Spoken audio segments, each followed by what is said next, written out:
Thank you po. I think yung pinaka-takeaway natin dun, guys, is that if you must seduce respectfully, di ba? Ay, may paggalang naman. Okay, set boundaries. Alright, thank you for that question, Mark Magalia. And next up is Jojo Manaligan ng Rider PH Studio.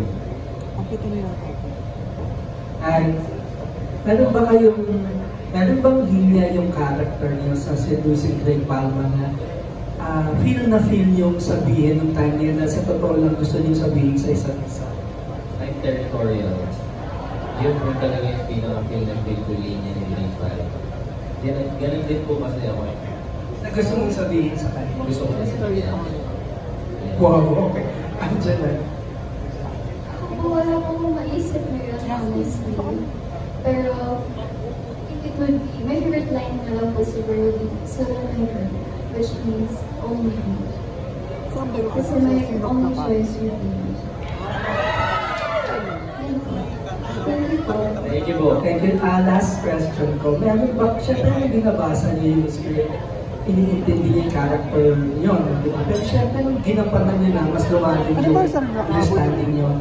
Meron ba sa character niyo nakatangian na you wish you have para mas maging okay kayo na tao?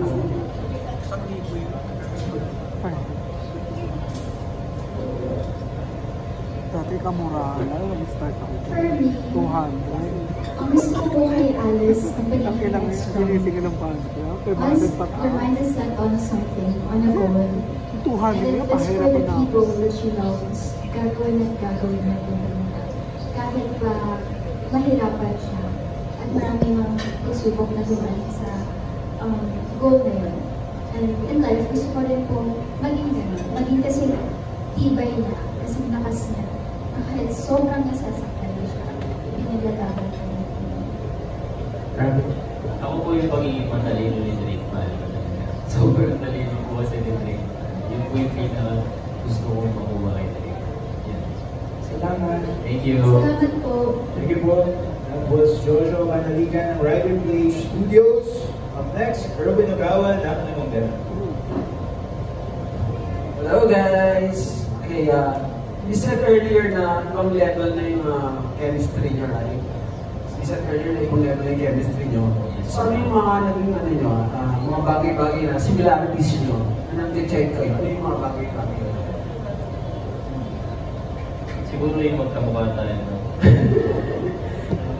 Sobrang dami po namin similarities na bago-bago lang po namin na-discover. Kasi talagang dahil lang sa Seducing Drake Palma kaya kami maging close. Isa na siguro doon yung yung kulitan namin dalawa. Talagang kahit ano pang kulitan niya nagkakasundo kami lahat. Sa mga likes, mga gusto mga bagay-bagay, yung mga pagkain, movies, music, yung mga ganun. Wala po similarities sa likes namin. Magkaiba po yung taste namin. Kanyari lang po sa music. Magkaiba naman po. Game yung music. Anong music? Anong music niya? Game. Madalas sa play. Pero pinapakinggan na ni Jelly kasi wala siyang choice kung sa titingin yung maririnig. Nakakatawa. Pero opposite sa track naman daw, di ba? Oo. Opposite sa track, importante. Totoo ba? Opposite sa track? Totoo naman. And my last question sa early success nyo sa showbiz, ano yung mga bagay na natutunan nyo so far? Hanggang ngayon po, tinatak ko talaga ito sa ulo ko na bawal lumaki yung ulo mo. Dapat lahat ng tingin mo sa tao, pantay-pantay kayo. Totoo lang. Dapat, yun po talaga yung pinaka natutunan ko. Tsaka yung huwag na huwag ka malilate. Kasi importante yung oras ng bawat isa. Yun po talaga. Ako same din po.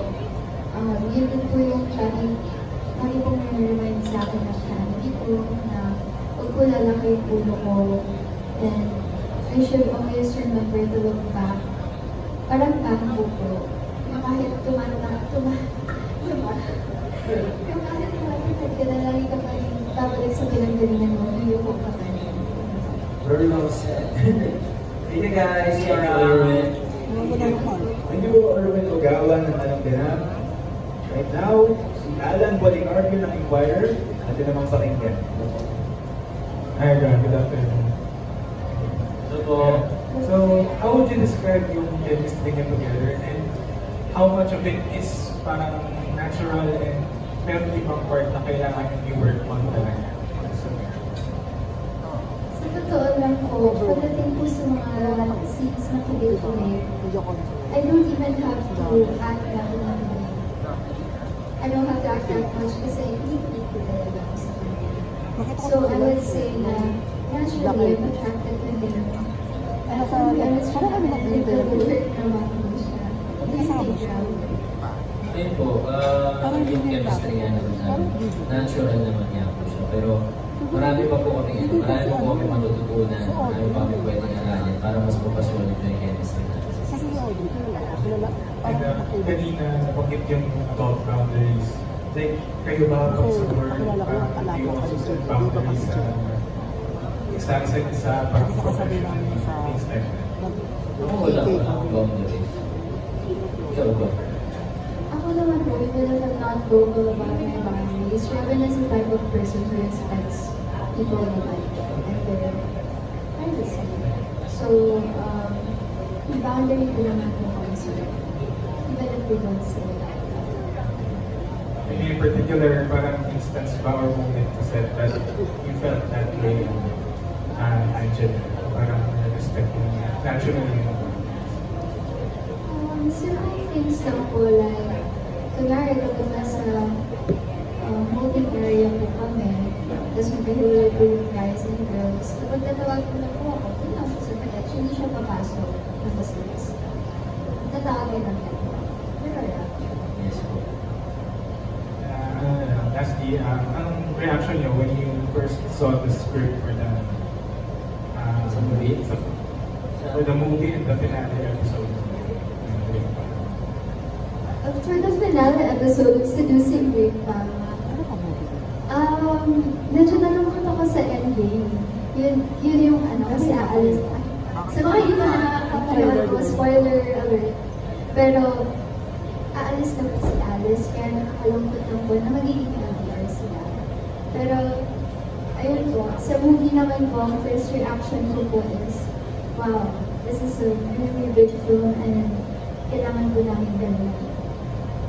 Ako naman, sa Seducing Drake Palma, doon sa last episode ko talaga, gaya na sabi ko kanina, favorite scene ko yun. Pero, nung nabasa ko yung script, doon sa last part talaga, sobrang kinakabahan ako kasi sabi ni Drake, pag-usapan niya yan.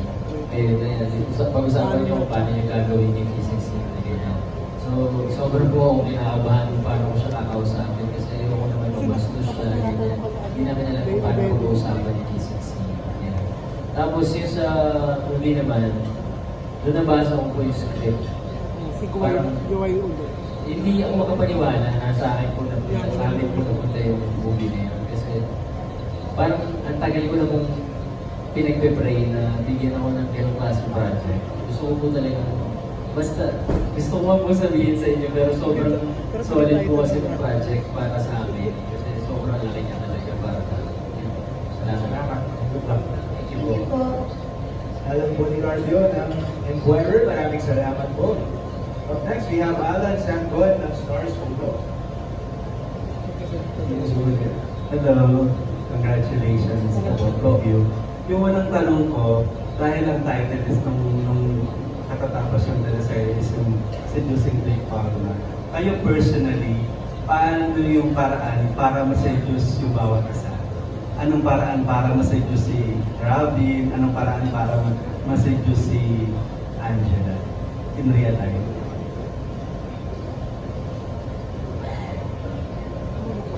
For me po, since attraction plays a big part on seduction as for me, I think it's hard. I don't know kung paano ba ako nasa-seduce, pero siguro sa love language material, when they spend quality time with you and when they give you words of affirmation, yun po yung mga love languages or mga actions na nakakapag-follow po sa akin or nakakapag-seduce po sa akin. gusto ko si Robin. Ginagawa man ni Robin sa iyo. Opo. Yes po. Okay, thank you. Robin. Ako naman po, para ma-seduce siguro ako, number one na tinitignan ko talaga kung paano ka magkasama sa isang tao. And yun talaga yung pinaka-importante para sa akin. Kahit hindi ka makisama na maayos sa akin, una, basta gusto ko makita ko na nakikisama ka na maayos sa lahat ng tao, sa lahat ng tao pati matigil. Yun talaga, hindi ko masiseduce na ako ng kahit sino, basta sobrang bait ka sa lahat. Kamusta naman yung pakikisama? Si Angela po, kahit sino sa best friend niya, promise ko kasi. Yan po. Thank you. Salamat po. Yung second question ko, during the Bibarkada concert, nag-trending yung memorable kiss yung dalawa on stage. Pero gusto lang namin malaman, behind the scene, kung ano ba yun, nadala ba kayo sa eksena? Nung time na kumakanta kayo, bigla na lang nagkaroon ng kissing scene, or parang is that a script na dapat kong gawin? Para nalaman lang rin ng mga fans ninyo. Actually, nasa script po yun. Pero talagang nadala kami sa isa't isa. Ako, nadala ka ba?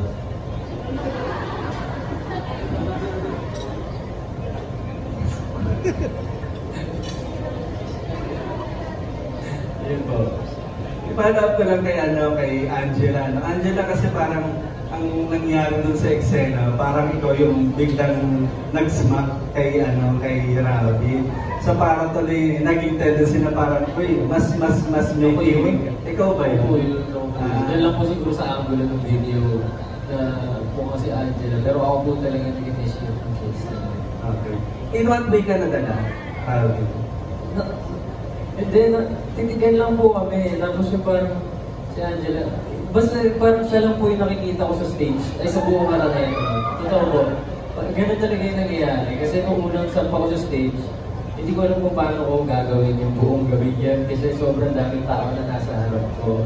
Kakatapos mo sa NFT, tapos bigla naging Araneta. Diba? Parang hindi ko makapaniwala na nakaapang sa stage na yun. Tapos nung kami na lang dalawa, sa stage na ako kumakatami. So, totoo lang po, parang kami lang talagang dalawa sa buong karanayan. Last na lang, ano yung mas na gustuhan yung kiss?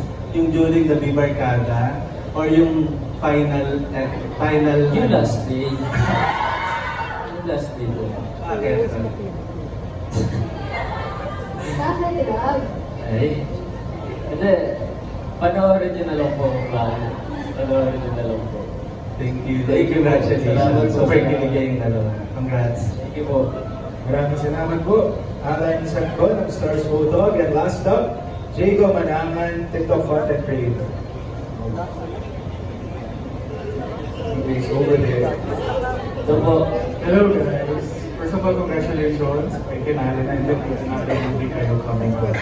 Ito, ano ang meron sa palagay nyo? Ano ang meron sa love team ninyo na wala sa iba? Maki pa naman. Nandun pa ako. Ako naman po, hindi ko ako masyadong maalam sa personal relationships ng other Hindi mo matangin ko. humans. Pero sa love team po namin, what I know is there is a genuine Dito ba yun? connection between us. Okay. We trust each other and manay po ang pangarap namin para sa isa't isa. Dalawang sila. So sa pagkakataon po talaga we're not forced to be here. Huwag lang dyan pa. Mahirap dyan pa. Hindi na sa silent. That's for me. I'm not sure. Hindi kaya mga ganun. Ako naman po, hindi naman po siya wala sa ibang love team. Pero Iba-iba ang bayan. pinaka-solid po talaga sa love team namin. Kasi support na namin talaga sa isa't isa. Na talagang tulungan po kami kahit nasan kami magkakampi talaga kami. Talagang nakasuporta talaga ako sa isa't isa. Yun po. And my last question, ano ang mensahe niyo sa mga fans dito rin na nasa nanonood sa inyo at sumusuporta sa show niyo and sa movie niyo and sa love team na Mr. Chance Louie? Ayan po, sa lahat po ng mga tao patuloy na sumusuporta sa amin. Palagi ko po sinasabi sa kanila, alam na nila to, pero hindi po dahil sa kanila lahat talaga, wala kami dito. Kung ano man po yung ginagawa namin ngayon, bubuha po po ako na kumuha kami ng lakas ng loob galing sa kanila. Lagi po yung pag nag-pray po ako, parang lagi ko sinasabi kay Lord, Lord, bigyan mo ako ng lakas, bigyan mo ako ng galing.